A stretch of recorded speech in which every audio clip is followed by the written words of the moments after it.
Oi, Gisa, bem-vinda. Olá, Luciana, que prazer. Lu, já te chamo. Vamos esperar um pouquinho o pessoal entrar.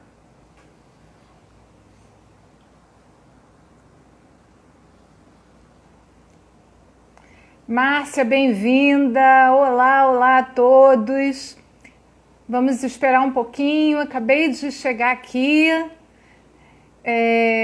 Vamos esperar o pessoal ir chegando.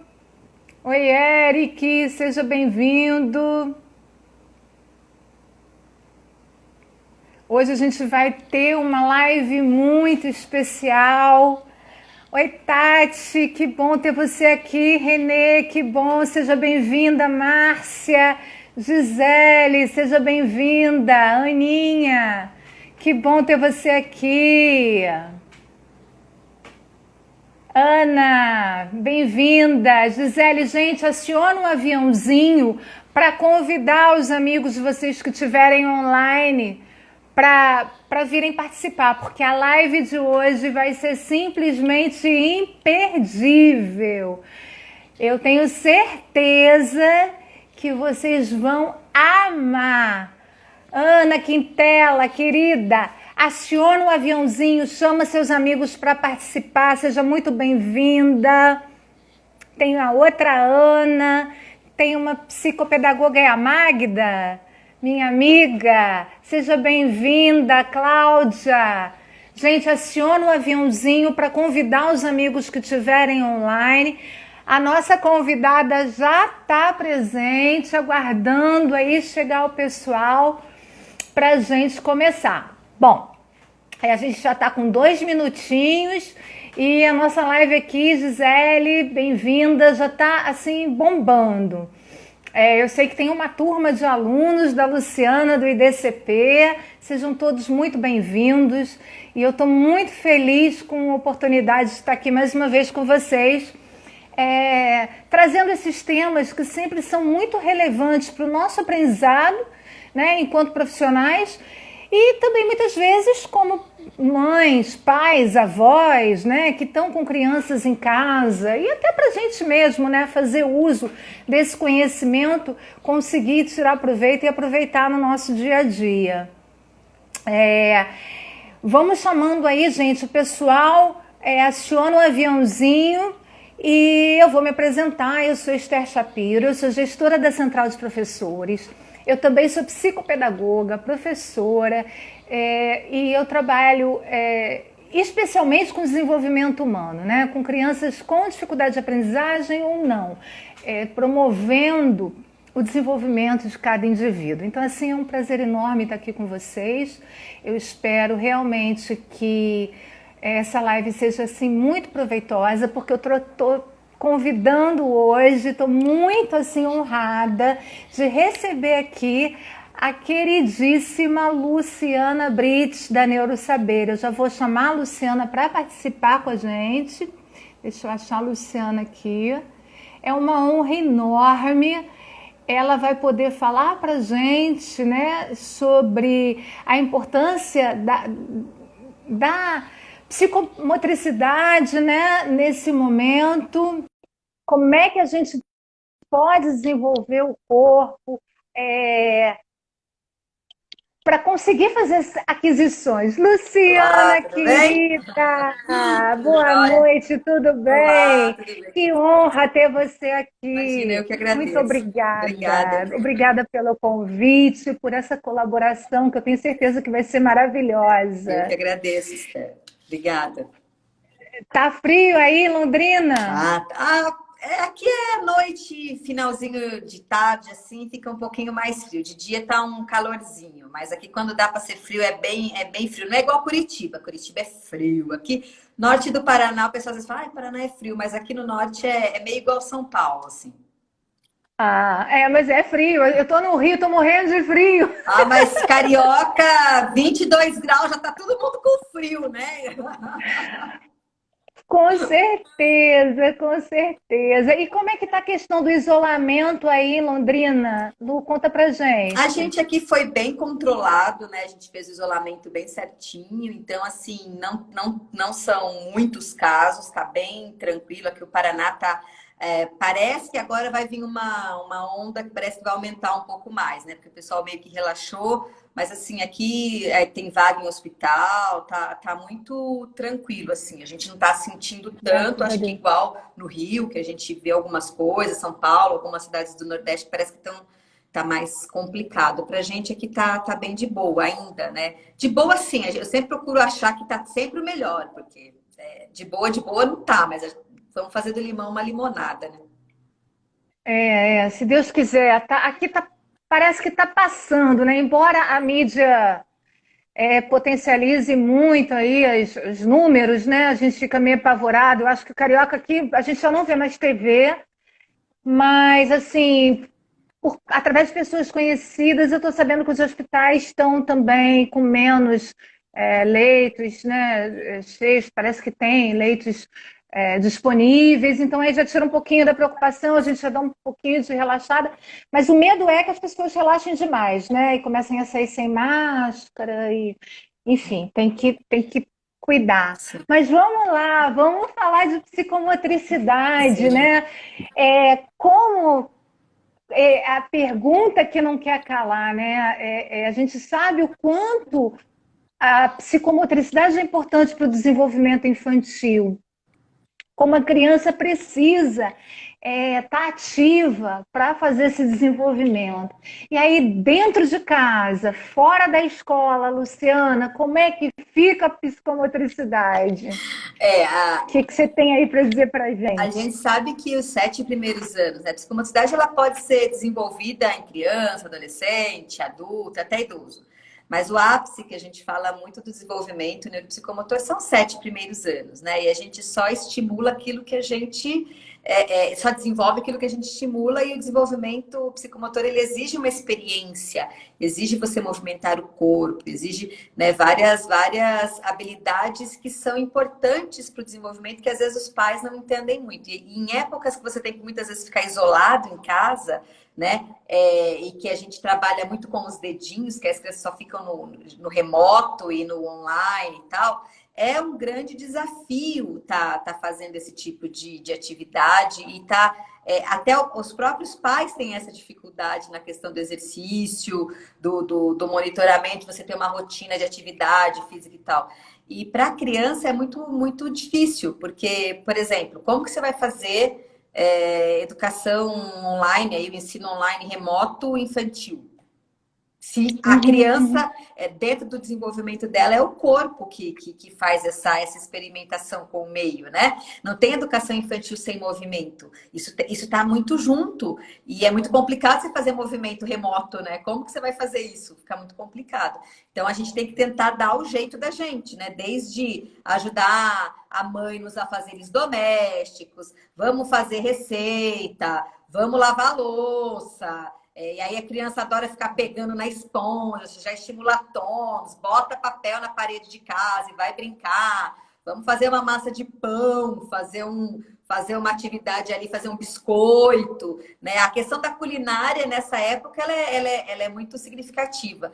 Mas a gente está falando aí de uma classe social. Às vezes a gente tem classes sociais que são mais carentes, que às vezes eles não vão ter isso. Né? Às vezes a gente tem até uma casa que você consegue ter uma sala, consegue ter o quarto, mas na maioria dos lugares, às vezes, a gente não vai ter isso. Então, a gente meio que tem que se virar com o que o que a gente está vendo aí, né?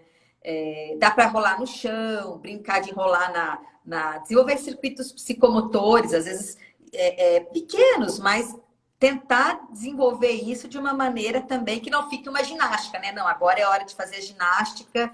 Não, né? Fazer isso de uma forma lúdica e prazerosa. Uhum. Luciana, me diga uma coisa, né? Você acredita que se isso, que pode ter alguma consequência, a criança que, por exemplo, os pais estão em home office e aí deixam a criança ali mais lá, no joguinho. Você acha que isso pode trazer algum tipo de comprometimento para a aprendizagem da criança? Sim. Inclusive, eu até rodei uma pesquisa de uma professora, que foi minha professora lá no Mackenzie de comportamento e desenvolvimento, doutora Marina Monzani. A Marina, ela está desenvolvendo uma pesquisa mundial e ela está sendo braço de um dos maiores pesquisadores em comportamento infantil, o Akemba.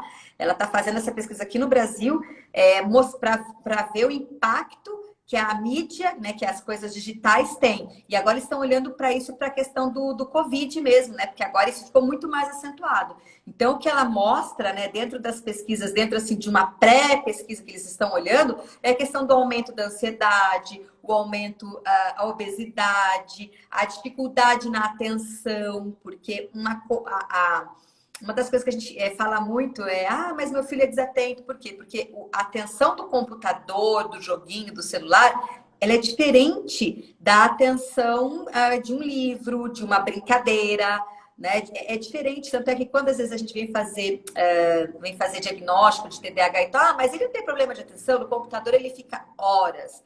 Mas é que o computador, ele estimula áreas e ele não para, ele não é uma atenção sustentada, pelo contrário, ele está toda hora mudando, e isso para o TDAH é altamente engajador. Então, assim, o que a gente Sim. vê é uma labilidade, uma dificuldade em focar em coisas monótonas, que o computador ele não desenvolve isso. Tanto que, qual que é o maior problema hoje que a gente está vendo nas aulas online? Que as crianças ficam enlouquecidas. Elas não conseguem o quê? Prestar atenção na aula. Por quê? Na Porque a aula, aula não não é consegue ficar joguinho, parada. né? A aula o professor tem que falar, nanana, e é outro tipo de linguagem a aula online também. Então, o nível de Uhum, atenção fica uhum. muito ruim. Daí a gente, segundo a Marina, e ela está desenvolvendo as pesquisas ainda, tem um impacto sim, em várias questões emocionais e comportamentais da criança.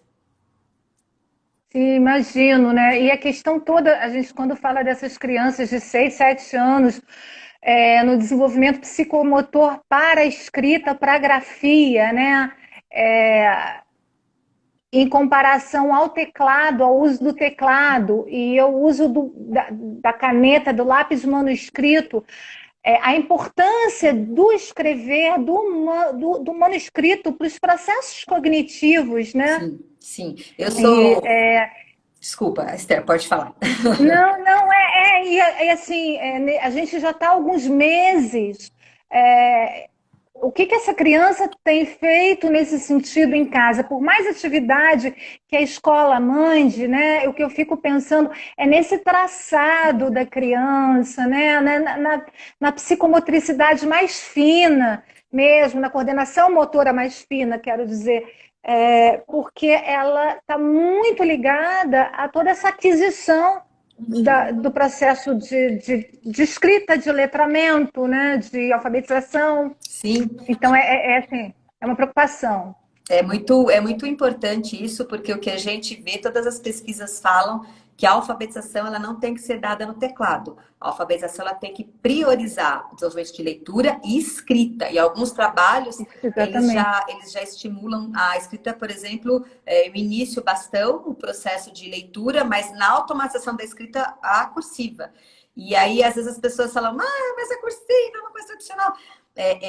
A letra cursiva ela é muito correlacionada, principalmente na educação e nas escolas, como algo tradicional, que eu não preciso escrever bonito, mas ninguém está falando em escrever bonito. A letra cursiva ela te dá a agilidade de passar o pensamento porque a cursiva ela é a expressão do pensamento, então é para você escrever mais rápido, né? E já tem Sim. muitos trabalhos que mostram que as crianças, no processo de alfabetização, é importante a escrita. E a gente vem de uma cultura de muito material apostilado, as crianças não escrevem mais tanto. Eu brinco que quando eu era pequena, não porque eu sou pequena até hoje, né? Mas quando eu era criança, a gente tinha calo no dedo de tanto escrever. Nossa, mas calo é bom, porque a escrita, por ser um ato motor, ela precisa da repetição.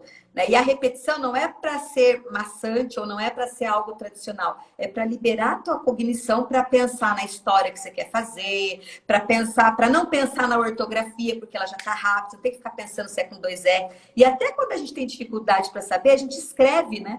Ah, é com dois S, é com C cedilha? A gente escreve a palavra, porque o motor... Memória visual. Porque o motor ajuda você a lembrar da ortografia. Sim, Então, sim, são verdade. questões que são Eu no importantes. computador erro muito. Erro muito, eu tenho que muitas vezes, porque você se remete ao som até a letra, o código, né? E aí você se pega trocando um C por um S. Quando você vai na cursiva, aquilo ali já vai mecânico certo, né? Sim. É impressionante. E aí realmente fica visível a importância que tem esse trabalho motor para o desenvolvimento cognitivo, né? E de memória, né? E de aprendizado, de aquisição do conhecimento, de se apropriar mesmo de algum conhecimento. Então, me preocupa muito, né? A gente hoje vem falando aí de um ensino híbrido. Eu acho fantástico, eu sou super favorável à tecnologia, mas eu sinto muito medo do que você colocou aí, né? Exatamente das pessoas, essa aversão pelo que é tradicional, eu acho ela muito permissiva, ruim, né? Perniciosa, melhor dizendo. Porque tem muita coisa do tradicional que é boa, né? E a gente precisa sim trazer para as aulas a escrita, a manuscrita é importantíssimo. Então, não é forçar, como você falou, mas tem que ser um processo natural, traçado, desenho, né? E aquilo ser prazeroso. E, inclusive, mais tarde, as pessoas são muitas vezes reconhecidas na hora de fazer uma seleção de emprego pela letra, Sim. né? A letra diz muito sobre o sujeito. A Então, eu acho muito habilidade, toda importante. habilidade motor, ela correlaciona, né? As questões cognitivas, né? Que a gente fala que é a psicomotricidade, né? O emocional, o cognitivo e o motor. Eles estão sempre muito associados, né? E quando a gente fala em letra, não é nem a questão da letra bonita, né? Óbvio que se for uma letra legível, né? Mas o que a gente está querendo dizer é uma letra que auxilia a pessoa a criar a auxiliar no processo de desenvolvimento do conhecimento dela, né? E eu brinco que a gente fala muita coisa do tradicional, mas eu acho que não tem a metodologia, tem a postura tradicional. Porque eu posso ser uma professora extremamente, vou fazer tudo com os meus alunos, mas o aluno traz um conhecimento que quer discutir na sala. Não, agora nós não vamos discutir isso. Isso, para mim, é uma postura tradicional, né? O fato da gente ter metodologias, da gente ter forma de ensinar, isso não pode ser um impeditivo para o professor, né? Eu acho que tem que ser um guia, eu acho que é muito importante a gente ter uma metodologia, a gente ter objetivo, a gente ter um plano de aula estruturado, né? Saber como a gente vai conduzir isso e acolher também toda essa curiosidade. Eu acho que a graça do negócio da educação é a gente fazer essas duas coisas, né? E isso é o que faz a criança aprender. Sim, com certeza, né? Esse desejo de aprender, de estar ali junto, na parceria, Sim. é fundamental. Eu tenho um monte de mensagem aqui, eu estou tentando acompanhar, o pessoal tá falando, sem trabalhar a motora e a fina. Fala um pouquinho, Luciana, por favor, se você puder, esclarece aqui, eu não sei se tem paz também aqui na nossa live, sobre o que é esse desenvolvimento psicomotor, né, da coordenação motora mais ampla, da coordenação motora mais fina, e de que maneira, nesse momento, os pais e professores podem contribuir, né? Você já deu super dicas aí da cozinha, que é muito legal, né? Aí fazer bolo e cozinhar, colocar para cozinhar junto. Mas, assim, vamos tentar colocar um pouquinho o que é a coordenação motora Sim, o mais quanto que ampla. essa ampla impacta na fina e o que eu posso estar fazendo, né? Bom, Percussa demais. o que a gente pode estar pensando, né? Por exemplo, quando eu falo, por exemplo, em coordenação motora fina, né? Eu posso falar em praxia fina, que eu falo nessas funções manuais, né? Que é o objeto de maior que é a coordenação motora das mãos. Porque quando eu vou escrever, por exemplo, eu tenho que separar e trabalhar só a minha mão. Eu não posso trabalhar o meu corpo inteiro, né? Então é algo muito dissociado, é algo muito especializado. Escrever é difícil. Né? E eu começo o desenvolvimento dessa minha escrita lá quando eu sou bebê, por exemplo. Né? Uma das coisas que o pessoal brinca muito é, por exemplo, as fases de desenvolvimento. O que tem isso a ver? Né? A gente, por exemplo, para a gente escrever, a gente tem o tal do movimento de pinça. É o movimento de pinça. Mas quando que a gente começa o movimento de pinça? com 9 meses, quando a criança está engatinhando. Então, desde muito pequeno, a criança ela está sendo estimulada e preparada lá na frente, se a gente deixar a criança fazer isso, botar no chão, deixar a criança manipular coisas e tudo mais, a gente está estimulando esse global para chegar no específico, né? Então, a criança, desde pequenininha, por exemplo, com 6 meses, quando você tem algum brinquedinho e você coloca, né, por exemplo, bonequinha, você coloca, e a criança com 6 meses, ela vai e pega, né? Ela está começando a trabalhar a coordenação olho-mão, está começando a fazer movimento intencional para fazer aquilo, ela já está começando a trabalhar o problema e todas essas questões aí do desenvolvimento da escrita. Porque é o olho que vai guiar a mão. Então, eu já estou trabalhando desde pequenininho isso aqui. Então, com 6 meses, ela começa a pegar coisa. Então, a primeira coisa são as questões manipulativas. Então, deixar a criança pegar coisa, tirar coisa, trabalhar as fases de desenvolvimento, rolar, engatinhar, porque isso faz parte do desenvolvimento psicomotor que essa criança vai precisar mais para frente, né? Todas essas fases, elas são importantes, são movimentos de encaixe, que a criança ela vai brincar de encaixar, aquelas coisas que a gente fala, mas que bobeira, ficar botando a criança para comer sozinha. Tem que fazer a criança comer sozinha, porque ela trabalha, pega, coloca na boca, coordenação, o olho, vai vendo todo. Isso tudo é movimento preparatório para escrever. Aí você não sabe porque a criança não escreve, né? A gente tem muitos casos, por exemplo, de mãe que tem babá, que tem tudo, e a criança não tem braço. Né? Por quê? Porque o braço é a babá. Fantástico. A babá penteia o cabelo, a babá dá comida. Então, para que ela vai ter braço? Mas na escola ela precisa de braço, porque a babá não escreve para ela. Quem escreve é a criança. Então, a gente começa a entender que essas coisas, elas lá na frente, elas têm um preço que muitas vezes a gente paga pelo desenvolvimento, pela falta da estimulação. E não é, vou montar um playground para o meu filho no quarto. Não, é você deixar a criança comer sozinha, se a criança tomar banho sozinha. Óbvio que não vai tomar bem pequena, mas vai lá de vez em quando, traz uma faxina, eu brinco com meus filhos, dá uma lavada e tal. Pentear cabelo, escovar dente, né? Autonomia é muito importante para isso. Então, se os pais começarem a olhar para isso, isso já ajuda muito no desenvolvimento dos filhos dele. E isso tem um impacto significativo. A gente vê o quê? Que mães e pais que fazem tudo para o filho, esses filhos geralmente têm muita dificuldade para escrever, têm preguiça para escrever. Porque a escrita, ela exige engajamento, ela exige motivação, ela exige vontade. E aí, se alguém faz tudo por ele, fica difícil. Sim, com certeza, né? Eu me lembro muito bem assim dos meus primeiros atendimentos. Era um menino de 6 anos que tinha muita dificuldade com escrita e com a leitura, com a alfabetização, processo. E a postura dele era de um bebê, né? E ele era tratado como um bebezinho. Num nível inconsciente, essa criança era um bebê realmente. Funciona Então, o como bebê bebê, não né? lê, bebê não lê, bebê não escreve.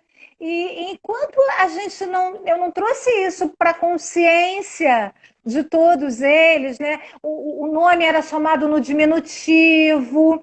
Então você dá um alerta nessa família, né? Isso que você está falando assim é importantíssimo e fala, olha só, deixa seu filho crescer. Infelizmente não dá para tratá-lo como um bebê uma vida inteira. Porque se você quer que ele evolua, se desenvolva, escreva, leia, enfim, tenha uma vida saudável, ele precisa crescer.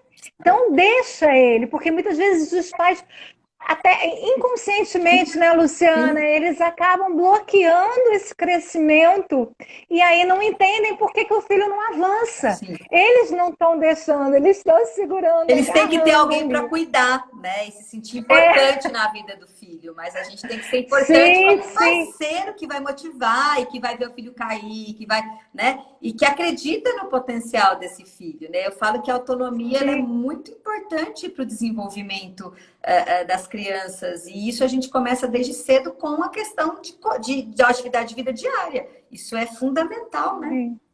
E com essas questões motoras, né? Porque a autonomia já começa quando a criança começa a pegar um objeto, quando ela começa a engatinhar, depois andar. A cada desenvolvimento físico e motor, ela vai ganhando novas aquisições cognitivas, né? E vai se desenvolvendo cada vez mais. E tá tudo junto, né? Se a gente, por isso é a minha preocupação do momento que a gente vive, porque a gente não tem como separar uma coisa da outra. A coisa acontece junto, vai formando o indivíduo, né, em cada fase do seu desenvolvimento e vai fazendo com que ele tenha ganhos e ganhos em cima de ganhos, né, para que a aprendizagem, o conhecimento e o desenvolvimento aconteça de forma plena. Sim. Então, assim, é muito importante também ressaltar a questão das crianças da educação infantil, que estão sem receber aula online. Eu penso muito assim, que orientação dá para esses pais, né? A gente está falando aqui já de acho que contribuindo bastante, eu acho que o que mais pode ser feito, né? Eu acho que a questão, você acha que seria interessante assim jogos com as crianças, as brincadeiras? Sim, jogos, brincadeiras, dá para brincar de construir sucata, né? Construir brinquedo.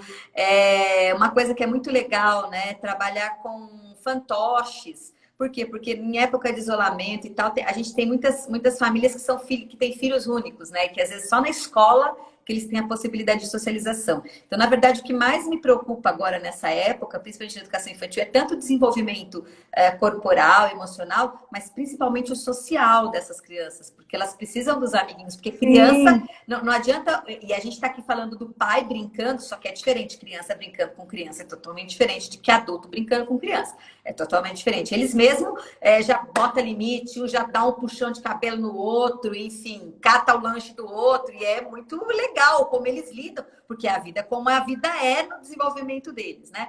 Mas uma coisa que eu acho que é muito preocupante é a questão da socialização. E você trabalhar com fantoche, né? Porque o fantoche você trabalha e faz de conta com vários personagens, os personagens conversam. Então, trabalhar essa linguagem é muito importante para a criança também. E trabalhar esse processo do faz de conta, do conversar, dos vários personagens, da socialização, da tristeza, da alegria. E mais do que ficar triste, né? É o que eu faço com isso. Né? A questão de contar historinha, eu amo historinha, porque história dá para você trabalhar muita coisa com a criança, né? Dá para você trabalhar moral, dá para você trabalhar o que você faria, dá para trabalhar bastante coisa.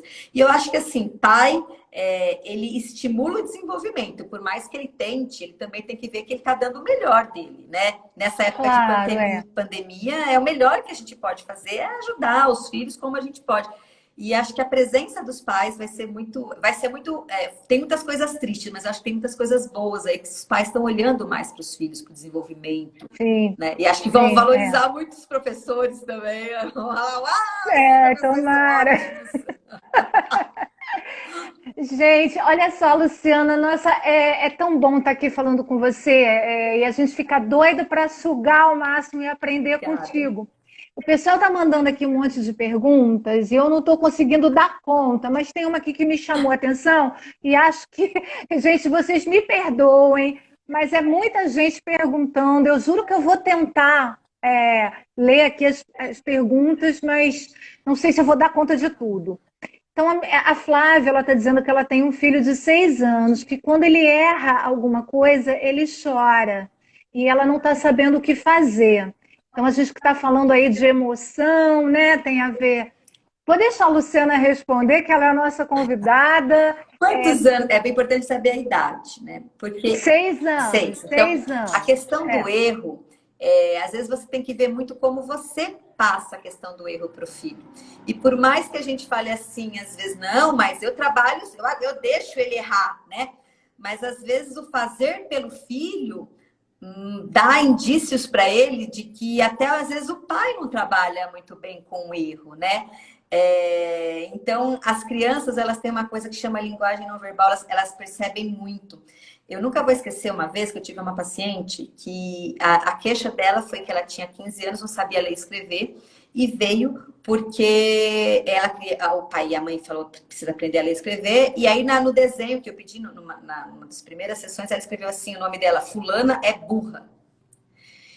E eu falei, uma menina com deficiência intelectual escreveu o nome dela, escreveu burra com 2 R's. Ela sabe ler e escrever, então peraí, tem alguma coisa estranha. E conversando com essa família, o que ficou muito claro? Primeiro, que eles não estavam entendendo, que eles viam que ela conseguia saber ler e escrever. E o segundo, que eles faziam tudo por ela. Absolutamente tudo. Então, mas eu nunca falei isso para minha filha. Nossa, eu nunca chamei ela de burra. Por que ela fez isso. Eu falei, mas toda vez que você pega o lápis da mão dela, toda vez que você fala, não, não pode deixar que eu faço isso. Não, não, não, não, isso que eu... Não, imagina, isso para mim não me custa, eu faço. Toda vez que você faz isso para o seu filho, a mensagem que você está passando para ele aqui, você é uma pessoa burra, porque você não consegue aprender. Você não vai Você não vai conseguir. conseguir. Então, às vezes, você inconscientemente, às vezes, óbvio, sem perceber, você está trabalhando e trabalhando o erro com o seu filho de uma forma que ele fica preocupado e ele quer te fazer com que você Agradar. fique feliz, agradar você. Ele acha que, de repente, se ele não agradar você, você pode não gostar dele. E aí você fala, nossa, mas como isso? Eu faço tudo pelo meu filho. Só que as coisas têm que ser faladas. Por isso que a gente fala muito assim, temos que falar com as crianças.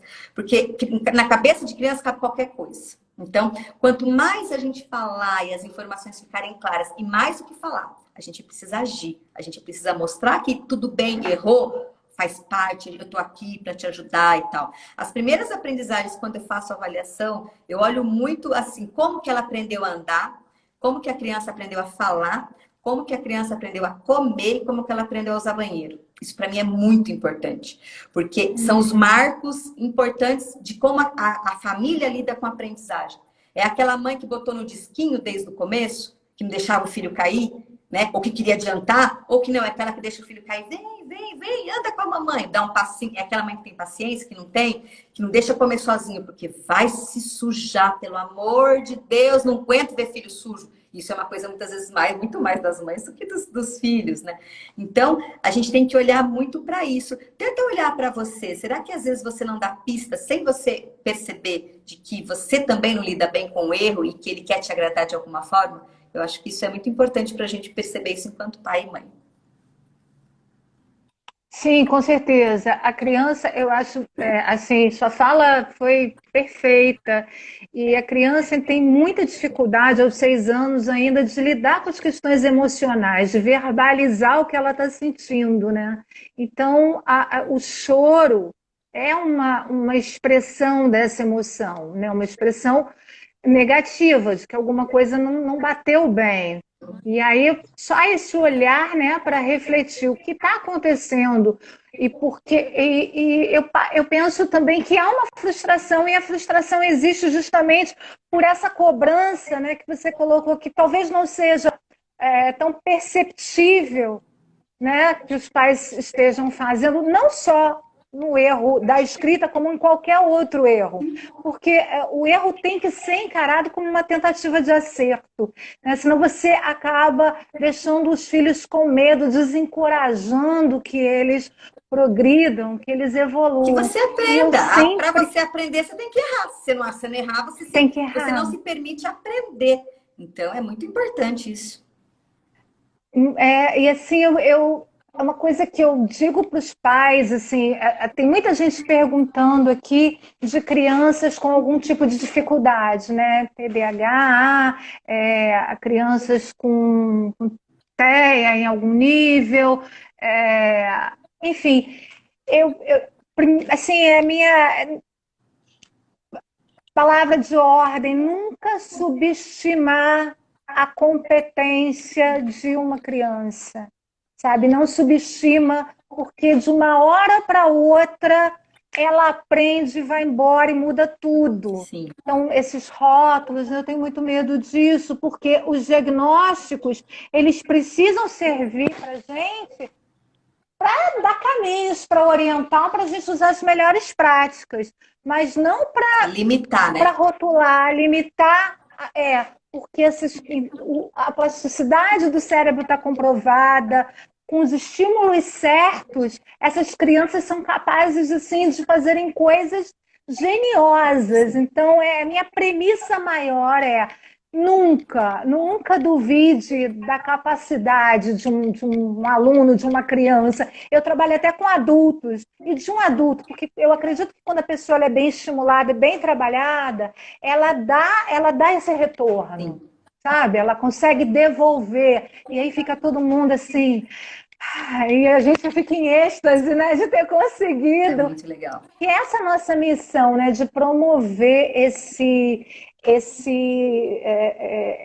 Primeiro você acreditar que você é capaz e depois você realizar, isso é tudo. Sim. Mas voltando a essa questão das crianças com algum tipo de transtorno, digamos assim, na psicomotricidade, né, a gente sabe que a questão do esquema corporal, a lateralidade, a questão de organização de tempo, de espaço, isso é muito importante para eles. Eu queria que você falasse um pouquinho disso, como trabalhar com. Na verdade, eu falei de crianças especiais, mas eu acho que serve para todo tipo de criança em desenvolvimento, né? São aspectos básicos que pertencem ao aspecto da abordagem da psicomotricidade e que são essenciais, que são básicas para todo o desenvolvimento cognitivo. Tá. Como é que você acha que isso pode ser trabalhado? Esquema corporal, ele, que é como a gente vê o corpo, né? Como a gente percebe o nosso corpo, como a gente integra ele no nosso cérebro, ele é trabalhado desde bebê, né? Quando a gente está dando banho na criança, falando do olhinho, do narizinho e tudo isso. E o corpo é por onde acontece toda a recepção e a expressão da aprendizagem, né? É o corpo que é o centro de toda a questão psicomotora e é o centro da aprendizagem. Então, o que a gente vê muito é que se eu tenho muitas dificuldades, por exemplo, em controlar o meu corpo, e a gente fala muito, né, quando a gente tem crianças com transtornos ou dificuldades e tal, a questão do concreto, tem que trabalhar com concreto, tem que, né? E não tem nada mais concreto que o nosso corpo. Então, se você não consegue controlar o seu corpo, como que você vai controlar sua mente? Como que você vai controlar sua atenção? Se você não conhece o seu corpo, como que você vai conseguir trabalhar a metacognição e trabalhar questões mais de uma questão cognitiva superior? Então, o corpo é a base e trabalhar corpo é trabalhar não só nomeação, né? É trabalhar todos os aspectos sensoriais, né? Não é só você falar que tem olho e nariz, não, né? É você perceber que você tem 2 olhos, um nariz, você tem 2 orelhas, uma de cada lado, que aqui está em cima, que aqui está embaixo, é para trabalhar quantidade, proporção, funcionalidade, né? Trabalhar todos esses aspectos que são importantes dentro do desenvolvimento. E isso a gente vê quando a gente vê os desenhos das crianças, né? Na expressão corporal. Não tem como eu trabalhar Sim. matemática se eu não souber que eu tenho 5 mais 5, se eu não olhar meus dedos e saber quantos dedos eu tenho. Isso é muito básico, né? E a gente precisa resgatar isso como uma forma importante do desenvolvimento da criança também. Sim, eu percebo assim que crianças com Down, crianças que têm realmente algum comprometimento, elas têm uma dificuldade, né, dessa percepção, Sim. e isso é o entrave para que outros processos, outras aquisições sejam feitas. Sim. Então você tem que investir para trabalhar mais, né, nessas questões. Para que você garanta que ela possa evoluir a partir desse conhecimento, né? Sim. Do seu corpo, ter um espelho dentro na educação infantil. É muito comum que a criança se olhe, se perceba, né? E para poder, a partir daí, ter uma construção cognitiva. A questão da lateralidade também é uma questão difícil para as crianças, né? E, assim, falando de criança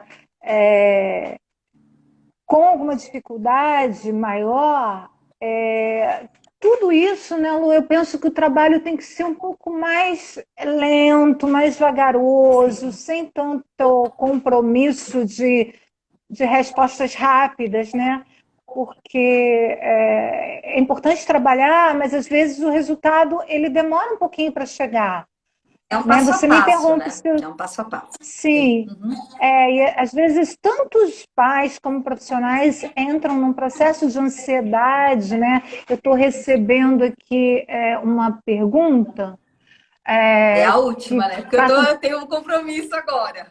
a Luciana tem compromisso. Sim, sim. Então tá, então vai ser a última. Fala sobre o adulto pegar na mão da criança para fazer o traçado. O que você acha disso? Acho isso ótimo, excelente, muito bom. Que bom que você pega na mão para ensinar o traçado, porque traçado de letra é convenção. A gente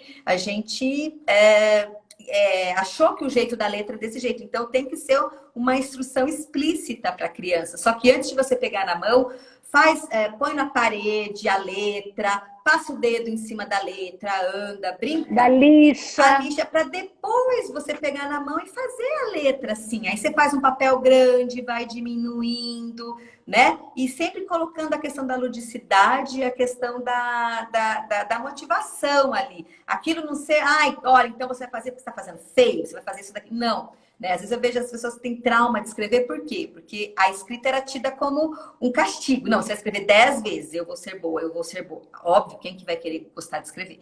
Então, pode sim você fazer com a criança várias vezes, colocar lá, fazer de olho aberto, de olho fechado.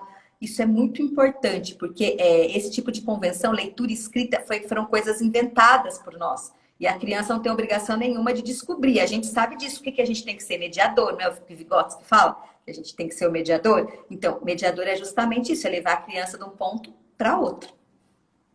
Isso, maravilha, Luciana. Gente, tem muita pergunta, mas a Luciana realmente tem que dar aula Tem. agora. Ela nos deu a honra, esse Obrigada. prazer enorme de estar aqui com a gente. Sigam aí em cima o Neurosaber, a Central de Professores, seguem a gente. Luciana tem curso falando sobre isso, que são cursos maravilhosos, os cursos da Neurosaber. Assim, recomendo para todo mundo que está aí.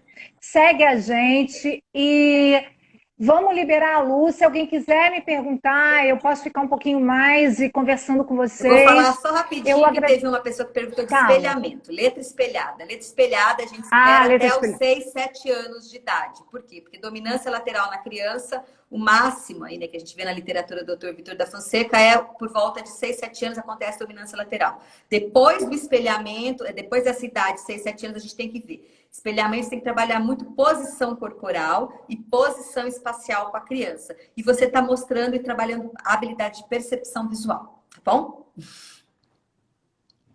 Maravilha, Lu. Gente, obrigada, viu? Luciana, Tudo de bom. brigadíssimo, gente. Eu quero agradecer a você, ao Neurosaber. Obrigada por estar aqui. Eu que Manda um beijo para o agradeço. Cleiton. Somos todos fãs Obrigada. de vocês. Obrigada. Desejamos tudo de Tchau, bom. Eu é gente. que agradeço. Foi um prazer Obrigada. enorme estar aqui com você. Obrigada, Lu. Tchau. Gente, vamos continuar. Se alguém quiser, olha, eu vou continuar respondendo. Tem um filho do coração de 4 anos que ele tem TOD, porém a família não colabora com a forma que a neuro e a psicóloga me direciona. Como lidar com isso? A família não, eu não entendi. Tem um filho do coração. Todos, o que eu penso, deixa eu ver a pergunta da Sônia. Sônia, todos têm que estar integrados no mesmo processo. Mesmo pai e mãe dentro de casa, na criação de um filho, dentro de casa ou fora, quando famílias são separadas, na hora de lidar com o filho, o ideal é que eles tenham a mesma linguagem, a mesma linha de ação, de procedimento, para que esse filho seja melhor educado e que ele cresça mais seguro, né? Então é muito importante, né, vocês organizarem, vocês procurarem conversar e chegarem a um acordo de que linha seguir, né, para que todos sigam a mesma linha pedagógica, digamos assim, né, educacional. Eu acho que deixa a criança mais segura na hora de praticar sozinha. A Cláudia falando, quanto à letra, a criança precisa praticar sozinha. Se ela precisar de ajuda, ela pede, sabe que pode contar com a sua ajuda, né? Então, assim, pegar na mão, ajudar, tirar uma dúvida, eu não vejo problema nenhum. Acho que é muito importante. O que a gente não pode é fazer pelo outro, né? A gente tem que acreditar que o nosso filho, o nosso aluno é capaz. E eles são capazes. Por mais dificuldades que tenham,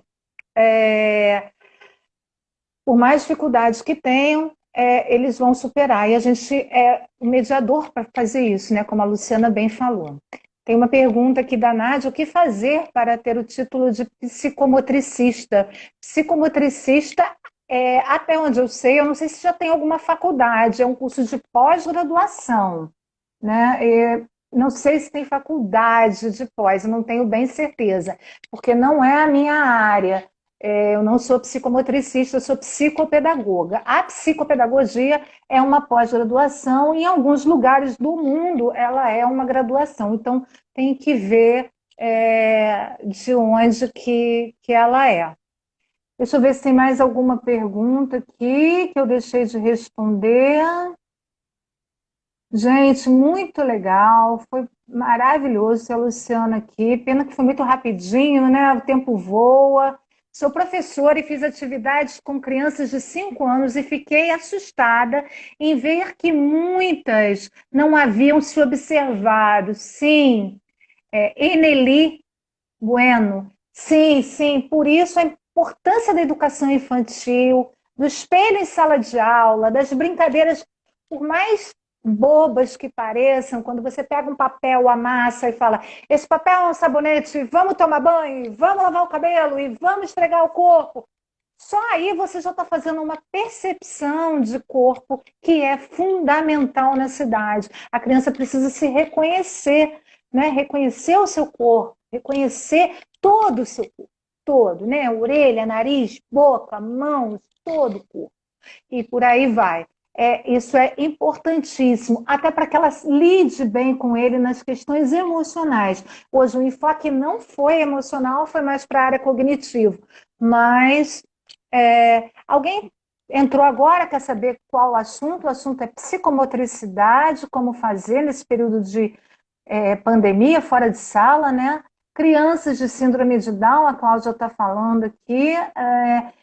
As crianças que são especiais, a gente precisa ter um pouco mais de paciência, né? Elas não. Qualquer criança, gente, aprende e tem ganho no seu tempo. Não é no nosso tempo, não é no tempo que a gente determina. Muitas vezes a escola dá aula para turmas, né? E esse olhar individualizado, ele não acontece. Mas quem é pai, quem é mãe, o próprio professor, psicopedagogo, psicólogo, vai ter esse olhar mais individualizado. E aí é isso aqui que a Ítala colocou, é o trabalho de formiguinha, é o passo a passo. Lógico que o melhor dos mundos é que a criança tenha tido a sorte de nascer numa família que vai estimular, que vai trabalhar desde pequenininha, né, da melhor maneira possível. Mas, infelizmente, a gente sabe que isso não é possível. Às vezes as crianças não têm nem oportunidade de ficar, né, em casa, e creches, muitas vezes, que são sem muito recurso, sem pessoas com muita formação para ajudar no contexto. E isso acaba trazendo consequências para o aprendizado, principalmente quando chega na alfabetização. Eu costumo falar, é na alfabetização que estoura tudo. Por quê? Porque ali a criança tem esse comprometimento de ter aquele ano letivo inteiro que ela tem que dar conta de aprender a ler e escrever. Então, aí ali começa. Por que não está aprendendo? Aí você vai investigar. Não está aprendendo por quê? Porque não está enxergando bem, não está ouvindo bem. Como é que está essa atenção? Como é que está essa questão psicomotora? Né? Por isso que a gente trouxe a Lu para falar. A gente está no momento que tudo parou. Essas crianças estão, a maioria delas, presas em casa, né? Então, o que a gente pode fazer para que não haja perdas maiores nesse período? A gente não sabe até quando vai ficar, quando é que as aulas vão retornar, quando é que essas crianças vão poder sair, correr na rua, né? Brincar na escola, brincar com um amigo. Então, o que a gente pode fazer dentro de casa com essas crianças? Alguém tem mais alguma pergunta, gente? Eu estou aqui tentando ler as perguntas.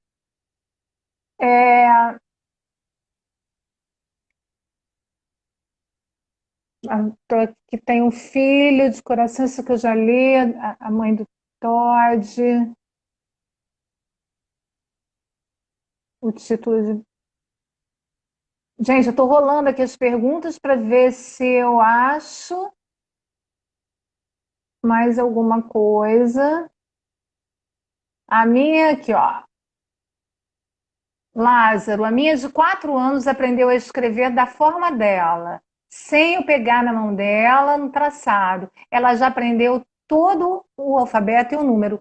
Maravilha! Isso é sinal que ela foi bem estimulada, aprendeu naturalmente. Quando isso acontece, é muito bacana. Parabéns aos pais que souberam como estimular. Gente, olha aqui, a letra cursiva em tempo remoto, como ensinar? Deixa, Nancy, deixa desenhar, deixa traçar. Vai devagarzinho, começa com a letra A. A Luciana falou, olha só, você pode recortar a letra A numa lixa, colocar a lã para ela cobrir com o dedinho. Tem mil maneiras de você fazer ela perceber aí o movimento da letra. Faz bastante a A, por exemplo, bastante bolinha, o E, fazer o movimento da letra, primeiro o traçado, depois a letra especificamente, tá? Então, assim, deixa arriscar, deixa desenhar, do desenho, você vê, olha o que você fez aqui, você consegue fazer de novo? Como é que ficou? Olha que bonito. Essa bolinha, olha que parece com a letra A, se a gente botar uma perninha, e vai incentivando, e assim a criança vai fazendo de forma lúdica, prazerosa, e nem percebe que ela está estudando, né?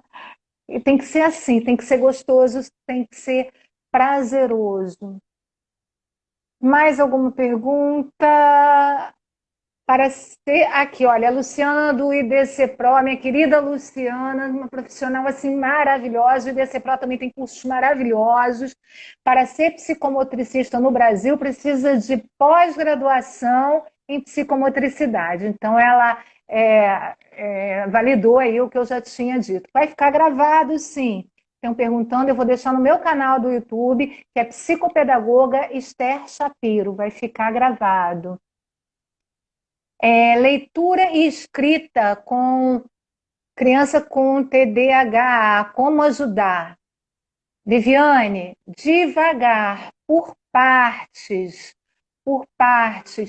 palavra, frases, textos curtos, pequenos. Eu não sei em que fase ela está, né? A criança está, mas assim, pedaços pequenos para ela não se perder. Sempre o processo totalmente gradativo e sem muita pressa. A escola impõe pressa, mas essas crianças não podem ter. Tanto é que elas podem ter o PEI, né, que é um programa educacional individual para atender as necessidades dela. Então, se ela tiver sido diagnosticada e ela tiver esse laudo junto à escola, a escola tem que ter um PEI para ela, ela vai ter uma forma de avaliação diferenciada, ela vai ter uma mediadora que é obrigada por lei para ajudá-la no processo. Eu sei que é fato, a gente está no Brasil, muitas escolas ainda não têm tanta propriedade para agir como a gente gostaria que fosse, mas fica atenta que você pode procurar saber, se você quiser, entra em contato comigo, e que tem várias formas de ajudar, tanto em casa como na escola. E tem que vir conjugado, tá? Não pode ser uma coisa num lugar, outra coisa em outro. Como eu já respondi acima, trabalho educacional tem que seguir uma mesma linha, né? É todo mundo falando na mesma língua, sabe? Porque senão a criança se confunde. Principalmente essas crianças que têm algum comprometimento. Tem que ter muita clareza, tem que ficar muito claro o que a gente espera delas, né? E muito claro o que elas estão devolvendo para a gente. Qualquer resultado, qualquer, e resultado positivo tem que ser super comemorado, super valorizado. Cada ganho da criança é muito importante para ela se sentir bem, melhorar a autoestima e dar continuidade ao processo. A questão emocional, ela é tão básica como essas questões motoras todas. Se esse emocional não tiver bom, favorável, a gente não consegue fazer acontecer o aprendizado. Então, a criança tem que estar feliz, tem que estar alegre, tem que gostar do que está fazendo, gente, isso é primordial. Eu estou trabalhando muito com relação a isso, e não é só na infância, tá? A vida toda da gente, se a gente for olhar, se a gente não estiver bem emocionalmente, a gente não aprende. Então, é muito importante que a gente esteja emocionalmente equilibrado para garantir que a nossa energia focalize no que tem que ser retido, no que tem que ser aprendido. Então, eu me coloco à disposição, quem quiser me procurar, aqui na Central dos Professores, aqui em cima tem o link, segue a gente está sempre postando coisas interessantes para ajudar o pessoal, principalmente o pessoal que sente alguma dificuldade, que acha que o filho tem alguma dificuldade, né? A gente trata muito desse tema para que as pessoas consigam se desenvolver de forma mais eficaz. Tem vídeos meus, sim, o meu canal no YouTube é Mente Aberta, Psicopedagoga Esther Shapiro.